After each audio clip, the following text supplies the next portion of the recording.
Fala galera, aqui é Ricardo Ventura, psicanalista e cientista comportamental com foco na linguagem silenciosa. E você está no Não Minta Pra Mim, o canal que tem o maior índice em acerto e análise, sim! E se você quer aprender o que eu faço, é muito simples. Eu aconselho que você vá conhecer as opções, desde as gratuitas, a formação e também a pós-graduação em linguagem silenciosa. Onde eu descubro tudo isso, Ricardo? Em nãomintapramim.com.br. Vai lá e descubra quais são as opções que você pode adquirir. Desde as gratuitas até aquelas que você pode se aprofundar ao nível que você desejar para a tua vida, teus negócios, as tuas especializações. E hoje vamos analisar quem?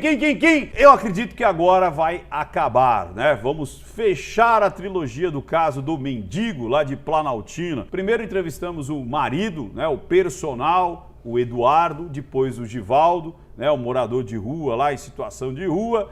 E agora, por último, a Sandra. E eu espero que realmente essa história agora acabe aqui, porque é uma questão muito séria, como eu disse desde a primeira vez. Quando a gente fala sobre transtorno, existe uma grande possibilidade, como eu disse em vários podcasts que eu fui, em vários programas de TV, que existia uma grande possibilidade de realmente ser um transtorno. E depois ali foi diagnosticado que sim, e agora ela tem ali o laudo e cada vez mais está se cristalizando para isso. Inclusive, sexta-feira agora eu vou estar com o psiquiatra Sadi Lanzarin lá no Instagram para falar sobre o transtorno afetivo bipolar. E aí fomos falar desse caso e também de uma maneira mais ampla. Então, marque aí na sua agenda, vai lá no Instagram, Não Minta Pra Mim Oficial, uma live onde você pode até participar com as suas perguntas e tudo mais, e você vai aprender mais ainda com um psiquiatra, o Dr. Sadi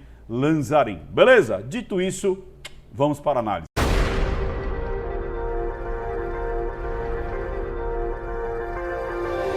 Chegando aqui, beba água, beba muita água.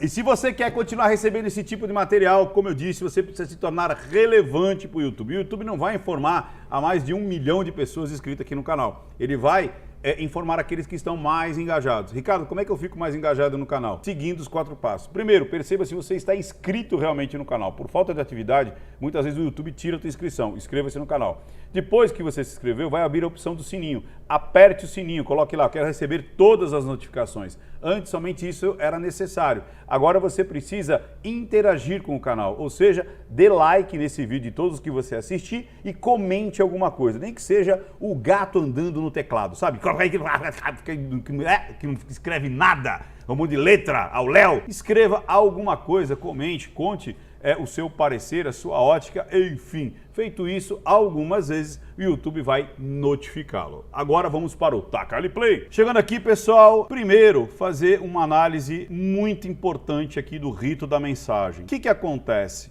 Ela pode se vestir do jeito que ela quiser, ela tem o direito de se expressar do jeito que ela quiser.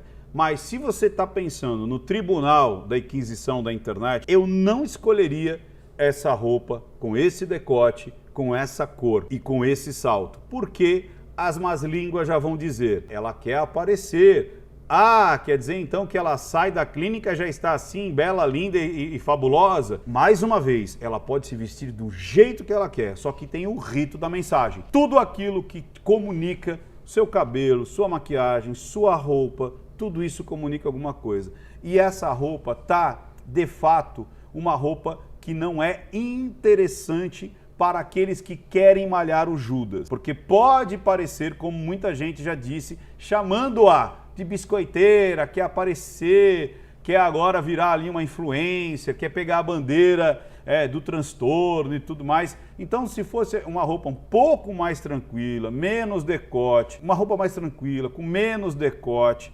seria o ideal. Isso realmente vai passar uma conotação um pouco mais sexualizada, uma pessoa forte, uma mulher forte, uma cor forte, um salto de uma pessoa forte. E não é isso que ela está passando nesse momento. Por isso que muitas vezes as pessoas confundiram, eu vou falar até o final, o quanto que ela foi martelada por, você já tá fortona, você já tá bonitona, e as pessoas veem a roupa, mas não veem a alma. Tô tentando me restabelecer. Ainda. Ela vai fazer bastante essa expressão, ó, tá vendo? ela tem essa mania, algumas vezes vai significar realmente incapacidade, incompreensão, vergonha, e outras vezes é mais como um vício ali dela fazer essa expressão.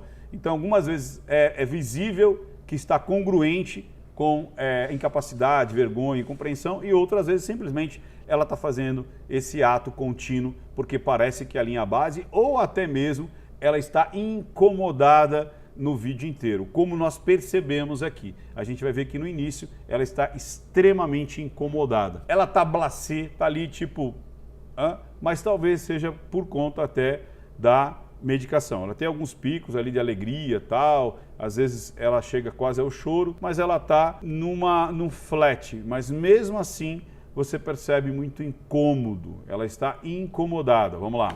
Ainda tem muitos efeitos colaterais do remédio.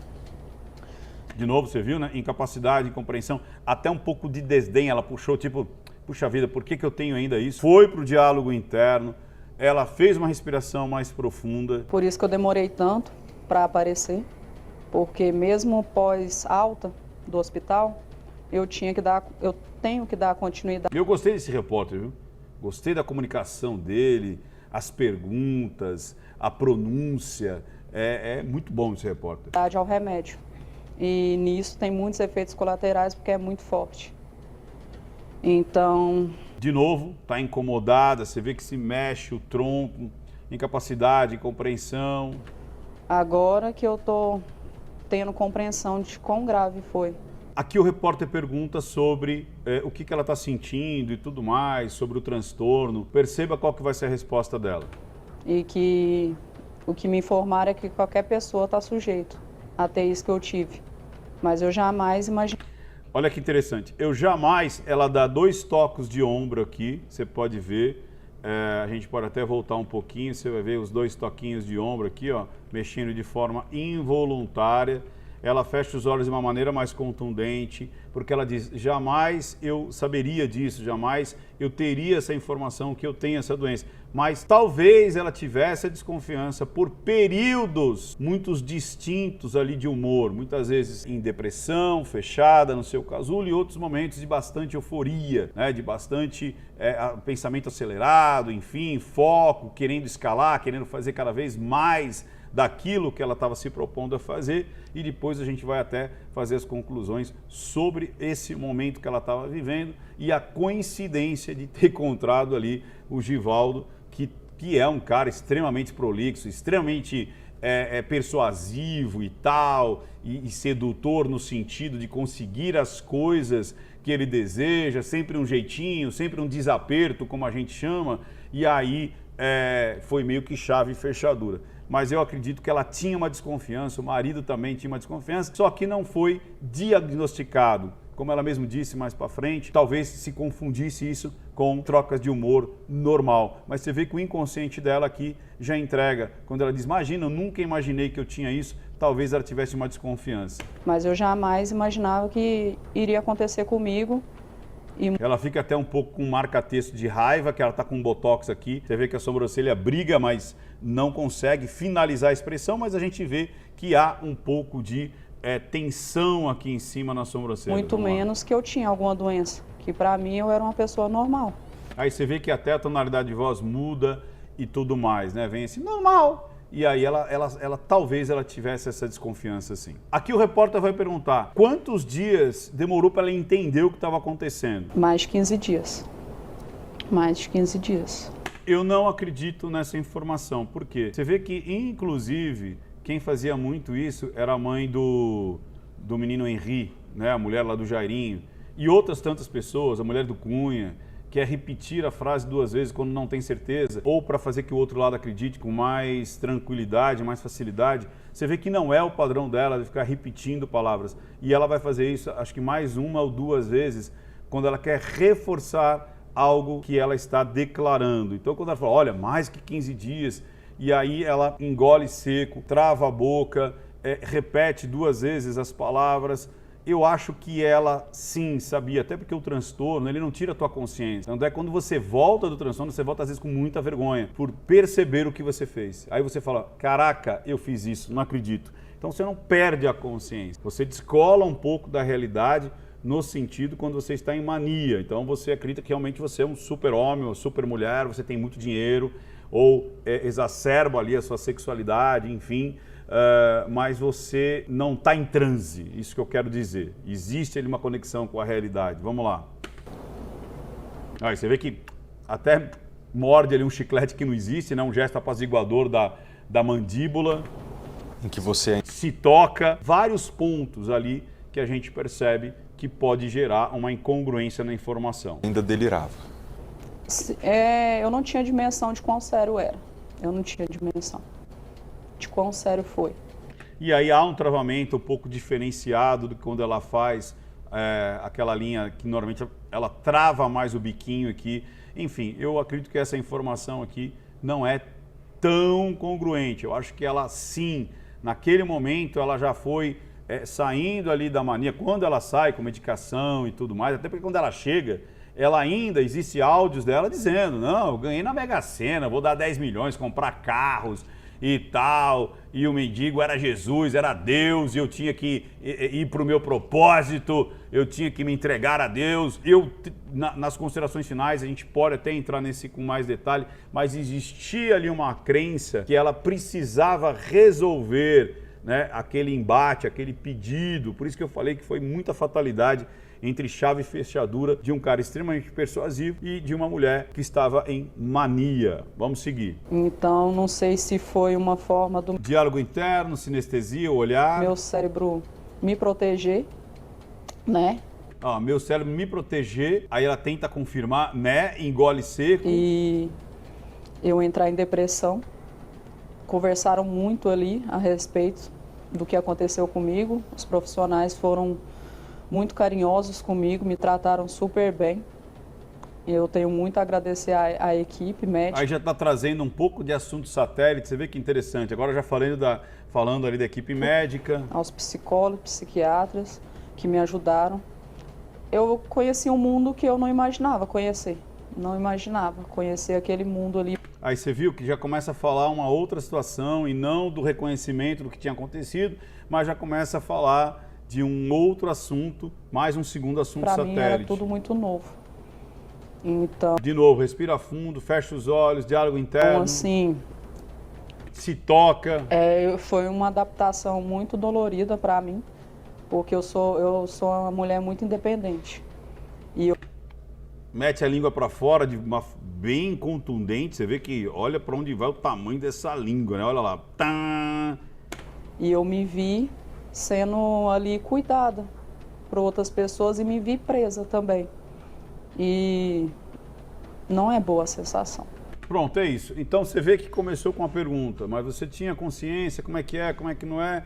Ela disse que tinha, traz um monte de linguagem silenciosa, discordante, aí depois já começa a falar de assunto satélite, e aí vem com essa situação, mais toques, língua para fora. Então esse conjunto de mensagens para mim está muito contaminado. Eu acredito que ela não perdeu essa conexão do que ela fez, mas isso não quer dizer que ela sabia o que estava fazendo. Eu acho que está muito claro isso. Meu público é adulto, sabe qual é o problema? Que às vezes as pessoas veem cortes, ou então ela só vê um pedaço e já sai comentando, né? Então, toma cuidado, perceba, entenda, faça a interpretação do texto, vá até o final da mensagem e não pegue uma frase para atacar. Ter consciência do que aconteceu não quer dizer estar em consciência plena no momento da mania. Eu acho que está muito claro isso, né? Vamos lá, vamos para frente. Aqui ela vai falar dos desdobramentos, acho que aqui ela vai falar da loja, vamos ver. Um cliente ou alguém que estava ali simplesmente para especular da sua vida? Sim. E está acontecendo isso ainda, mesmo depois que muita gente não sabe que eu desfiz da loja e estão mandando mensagens. E algumas mensagens são muito ofensivas.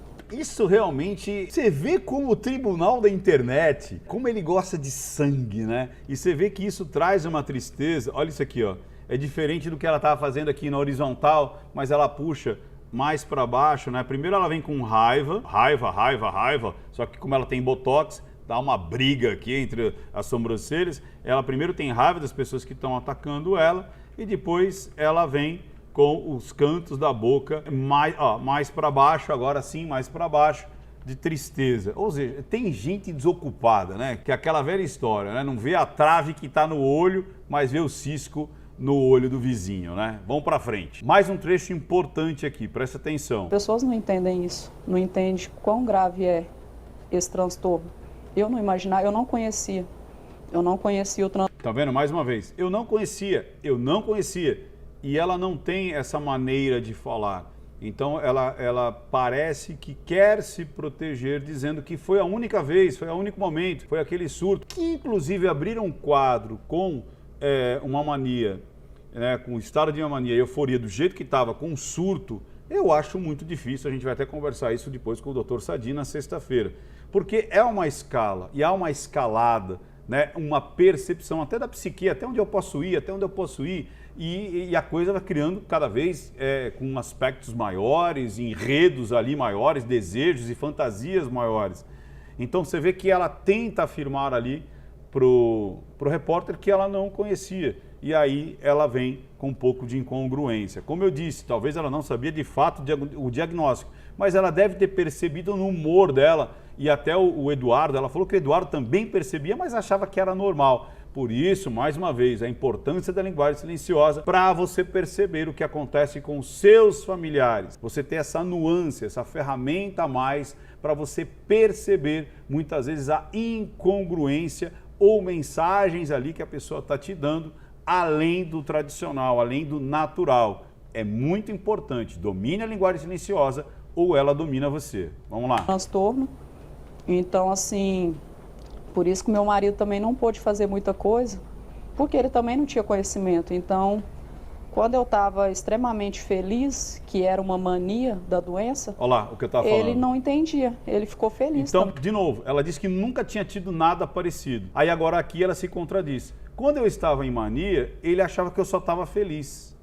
Porque eu corrobora então com aquilo que a gente viu no início do vídeo, que havia uma incongruência naquela mensagem que eu nem imaginava que eu tinha algo assim. mudei, só que eu mudei para melhor.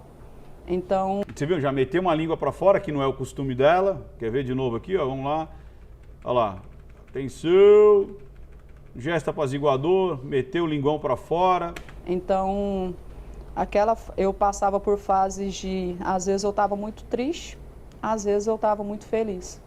E ele gostava das fases que eu estava. Acho que qualquer pessoa, no lugar dele, também ficaria feliz. Então aqui mostra que realmente ela tinha, porque o bipolar tem isso, né? Momentos de muita depressão, e não é de uma hora para outra, são momentos. Aí depois momentos ali de euforia, de mania, estado de mania, e momentos ali também muito fechado no casulo ali da depressão. Vamos seguir. Aqui ela vai falar a reação que ela tem em relação às mensagens que ela recebe.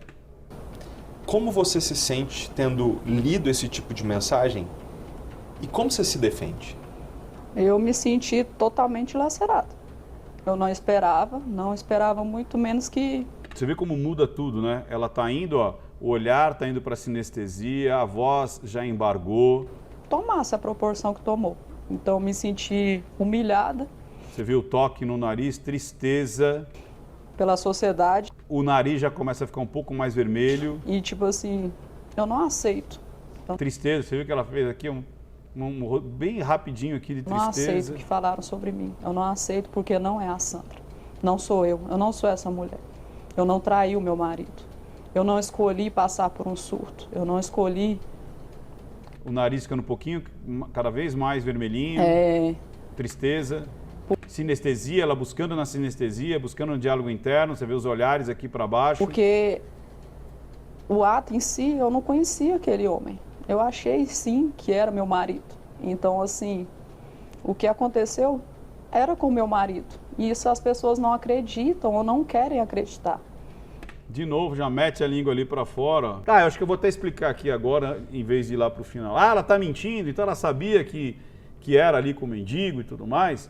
Provavelmente sim, só que tinha vários inputs na cabeça dela que poderia ser um teste divino. Olha que loucura, né?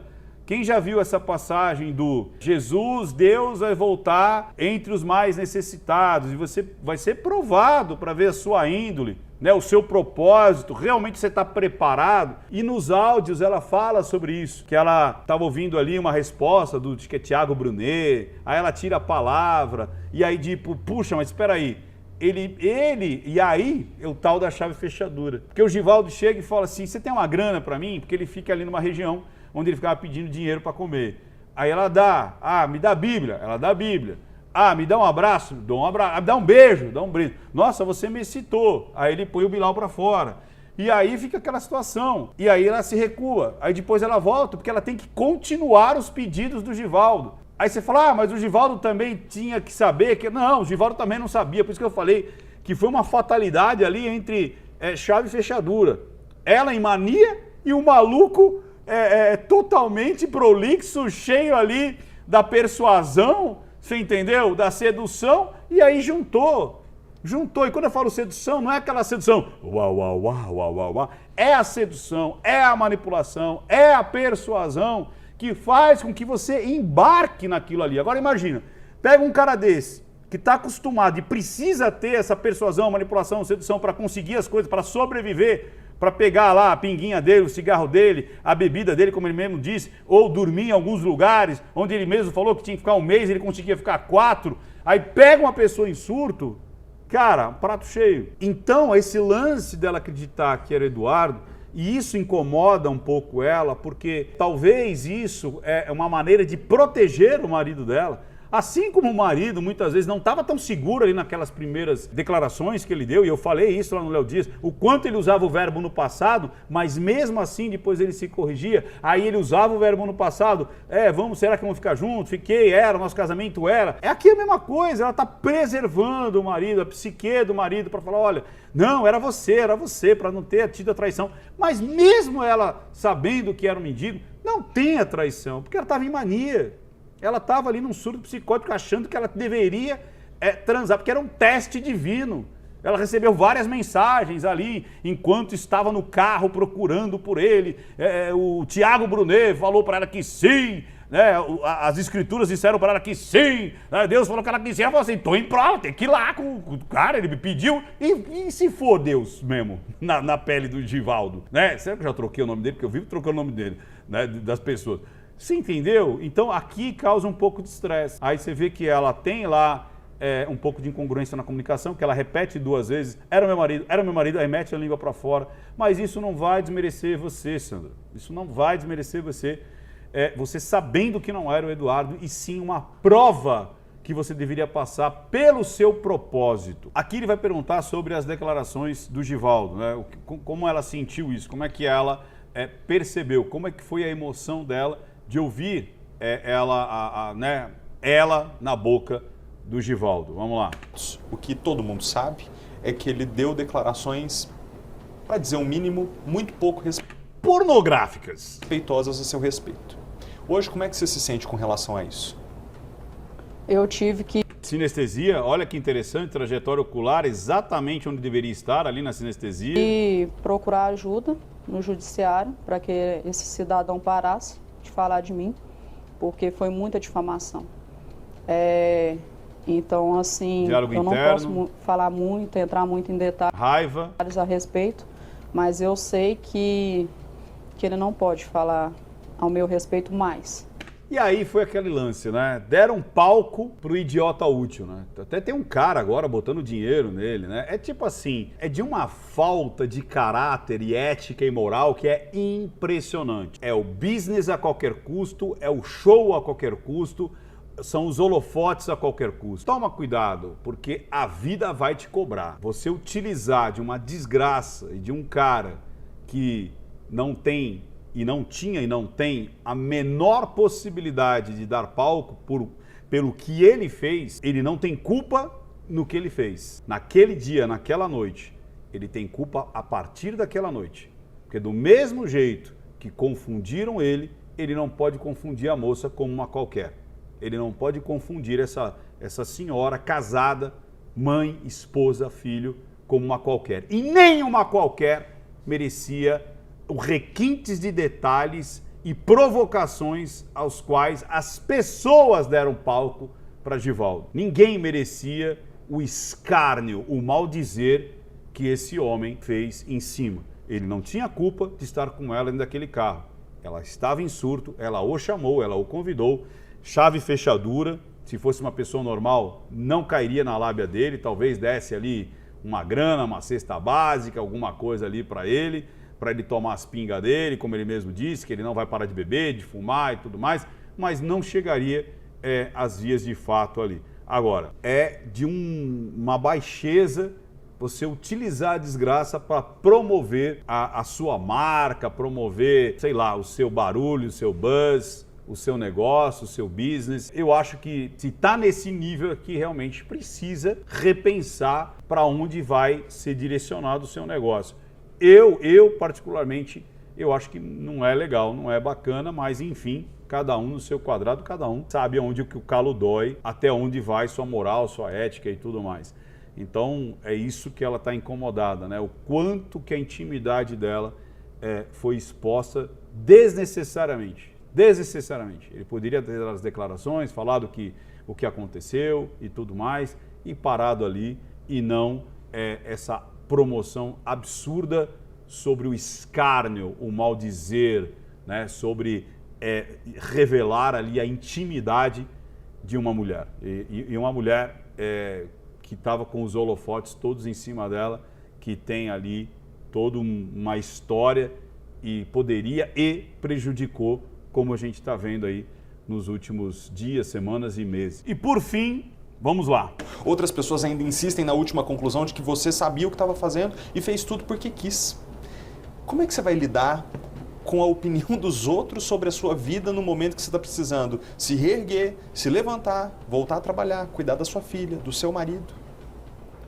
Eu só queria que a população entendesse que a minha doença tem cura. Tem cura através do remédio. E que eu posso sim ter uma vida normal.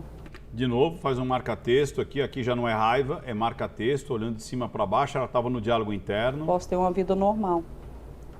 E aí você viu, posso ter uma vida normal, ela não está acreditando muito ainda que ela pode ter essa vida normal. Vamos lá. Então, assim, eu tive a infeliz coincidência da... Exatamente, para mim isso é uma infeliz coincidência da vida de ter cruzado com o Givaldo. A vida de ser diagnosticado com essa doença. Só que através de tratamento... Não, e ser diagnosticada por conta de abrir o quadro justamente do lado de um cara extremamente manipulador, narcisista ali, na soberba, cheio da manipulação, persuasão. E aí realmente foi uma coincidência ruim da vida. Vamos lá.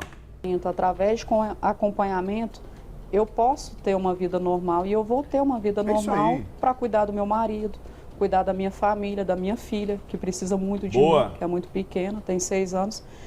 E assim... Ela fez agora um futuro, você viu que ela foi para uma imagem de futuro, vamos ver o que ela quer do futuro. Eu queria sim ter um espaço no meu canal. Olha que interessante, você vê que ela vai para o lúdico, tem gente que fala assim, aqui é o olhar da mentira, não, é do lúdico, é algo que não aconteceu ainda. E está congruente com o que ela vai agora desejar para o futuro dela. Vamos ver o que é? Através das redes sociais, para que outras pessoas viessem falar um pouco da minha doença, porque eu falando, as pessoas às vezes não acreditam. Mas se vir um profissional, e eu vou deixar as minhas redes sociais abertas, para se algum profissional que queira se manifestar e falar um pouco, é isso. Já meteu uma lingona ali para fora? Será que ela realmente de fato quer isso? Que eu vou procurar nas minhas redes sociais, falar um pouco, para que as pessoas entendam que eu não quis aparecer. Eu só quero continuar a minha vida porque eu tenho uma filha para sustentar, eu tenho uma família para reestruturar, porque é um recomeço. E assim, hoje em dia é muito difícil, é igual você falou, é muito mais fácil abrir mão. Então assim, a gente acredita, eu e meu marido e minha filha, eu acredito na restauração da família.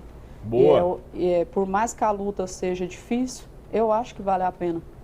E eu acho que a gente vai servir sim de exemplo para que as pessoas lutem pelo casamento, lutem pela família. Boa! É essa a minha busca hoje. O perdão, a reestruturação. A gente sirva sim, mesmo depois de ter passado por uma situação tão devastadora, que a gente sirva de exemplo que a família vale a pena. Eu acredito sim que vale a pena lutar pelo que acredita. Ela sabe que vai ser difícil, gesto apaziguador. Eu acho que você não está... Então vamos lá, olha o que acontece. Ela diz aqui, depois um pouco, acho que mais para frente, que ela até pensou em desistir. Aí o repórter fala, mas desistir? Ela falou, é desistir. Sandra, se você está vendo, né, esse vídeo, você não quer desistir, você quer se afastar dessa dor. E desistir não é o caminho para se afastar dessa dor. O desistir é um ponto final de algo que você gostaria de reestruturar, como você mesmo disse, sua filha, seu marido, sua família. Então, desistir é desistir de tudo isso, da parte boa também. Então, a gente quer desistir da parte ruim e não de tudo. Então, é muito importante você focar na parte boa, que com certeza não vai ser fácil, nem para você, como não é para ninguém. Não é para mim, não é para as pessoas que estão vendo esse vídeo também. Então, saiba que não vai ser fácil, mas vai valer a pena, como você mesmo disse. Porque o teu marido vai ter orgulho de você, a tua filha vai ter orgulho de você e muitas pessoas vão ter orgulho de você. Só faço uma ressalva. Eu acho que esse fardo não é para você nesse momento. Você não terá estômago e nem capacidade psicológica para suportar os ataques das pessoas ruins, de almas ruins, de índole ruim, do fel que sai dessas bocas podres que querem que o mundo seja podre como o coração dessas pessoas. Então, eu aconselho de verdade para que você se afaste dessa carga. Essa carga não é sua. Não levante essa bandeira, você não precisa ter espaço nenhum para ficar abrindo as suas redes sociais para discutir isso. Sabe por quê? Porque você é a vítima dessa doença. Você é a vítima desse transtorno. E você não está ainda em condições de ter uma terapia e, ao mesmo tempo, acolher os outros, falar sobre isso. Você não está ainda em condições. Talvez daqui a algum tempo você esteja mais forte e reestruturada. Pode demorar meses, anos, mas esse fardo não é seu. Não abra esse fardo. Se tem alguém dizendo para você, levante essa bandeira, seja o exemplo da mulher forte, empoderada, que você vai ajudar outras pessoas, não é da sua responsabilidade, não é o seu momento. O seu momento agora é da Sandra, do Eduardo e da sua filhinha e da sua família. Não pegue esse cargo para você agora, não pegue esse fardo para você agora. Deixa com o pessoal de cá, deixa as pessoas sérias falarem sobre isso. Inclusive, sexta-feira a gente vai estar falando sobre isso. Vai ser muito legal para quem quer saber sobre o transtorno afetivo bipolar.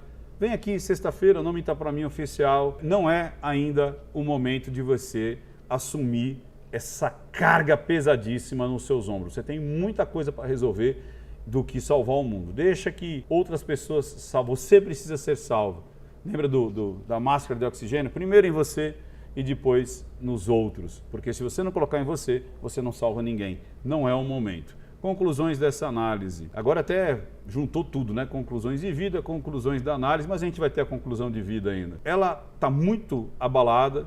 Você percebe que ela está tendo uma assessoria muitas vezes, você vê a posição dela, a roupa, o que falar, até esse lance final, né, de levantar essa bandeira. Mas você vê que é uma pessoa simples, é uma pessoa que não buscou usar palavras que não eram do cotidiano dela, não tentou mudar a história, não tentou, se esconder ou achar uma bifurcação. O único ponto relevante ali que eu falei é sobre a consciência de estar ali com o mendigo, mas que ela viu o marido. É o único ponto, mas como eu disse, talvez até para poupar o marido, mas não é de grande relevância na história toda. Acho que é mais uma situação de você, para preservar ali realmente ali a dor, né, de ter a sua mulher aí com outro homem. É uma dor insuportável, uma dor. Pouquíssimos homens, como ela mesma disse, aceitariam e aceitam. Então é de muita hombridade, de muita grandiosidade o que esse cara está fazendo. Esse cara deveria ter as portas dos camarotes, ter as portas das pessoas buscarem esse verdadeiro macho alfa da família que segurou tudo ali para preservar a esposa, a enteada, a filha, né? E a família toda, com muita calma e com muita força. Então é isso que eu vejo nessa análise. Uma mulher muito fragilizada ainda, que precisa ainda de muita ajuda, para se restabelecer. Ela não está restabelecida ainda, ela precisa restabelecer. Agora, conclusões para a vida. Eu acho que o que tem duas coisas aí que a gente pega muito forte, além de tudo isso que eu já falei. A psicofobia, como disse lá o Dr. Antônio Geraldo, presidente da Associação Brasileira de Psiquiatria, já fizemos 2 lives e ele diz o quanto é importante, né, a linguagem silenciosa para você ter ali a anamnese médica e também para você que na sua família você começar a diagnosticar mudanças de humor, pessoas que de repente estão num estado ali, às vezes de depressão ou pré-suicídio ou tantas outras coisas que você poderia começar a perceber, né, que está acontecendo à tua volta, além da anamnese médica, além de você estar ligado e atento aos sinais.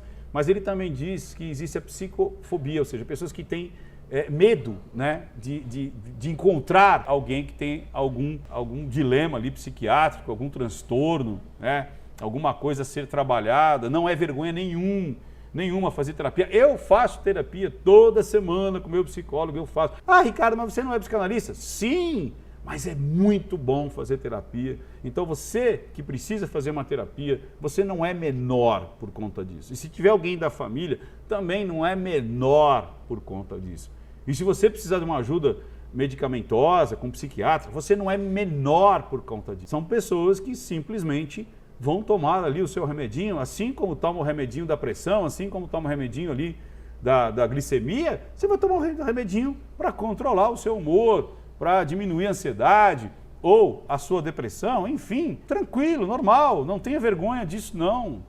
Talvez você mande até esse vídeo, ou vamos fazer um corte dessa parte, para mandar para essas pessoas, né? E você que é um empregador, você que está numa empresa, você que conheceu alguém que às vezes toma ali um remedinho, fala, ih, é doidinho aí, essa garota é doidinha, ou esse cara aí é doidão. Não, cara, para com essa psicofobia. E a segunda parte, né, do que a gente pode levar para a vida, é o quanto que essa família foi forte em relação ao escárnio, ao maldizer, à tiração de sarro, aos memes, né? O quanto foram ridicularizados, ele, ela, e toda a família sofre com isso, né? Então, o quanto a gente está numa sociedade tóxica, que quer o respeito, mas não dá o respeito aos outros.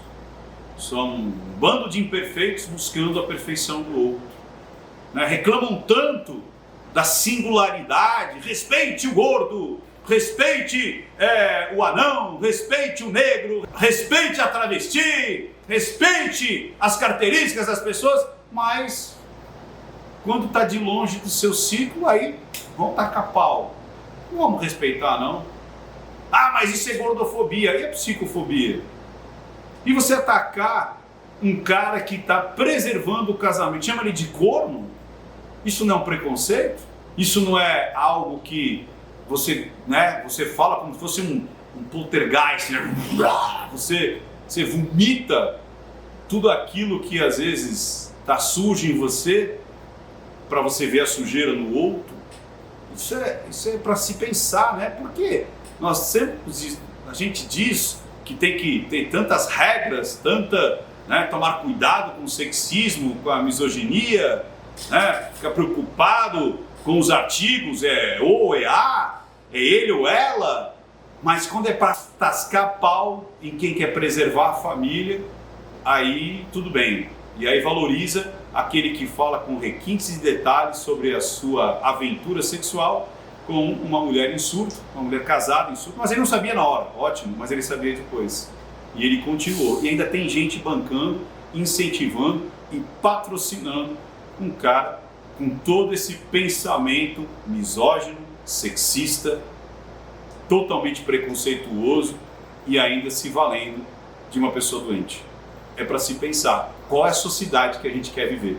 Não uma sociedade chata, cagadora de regras, mas uma sociedade onde simplesmente poderia termos bom senso, ética e o amor ao próximo. Simples assim. Não minta para mim, porque senão eu descubro. Até mais, pessoal. Tchau, tchau, tchau, tchau, tchau.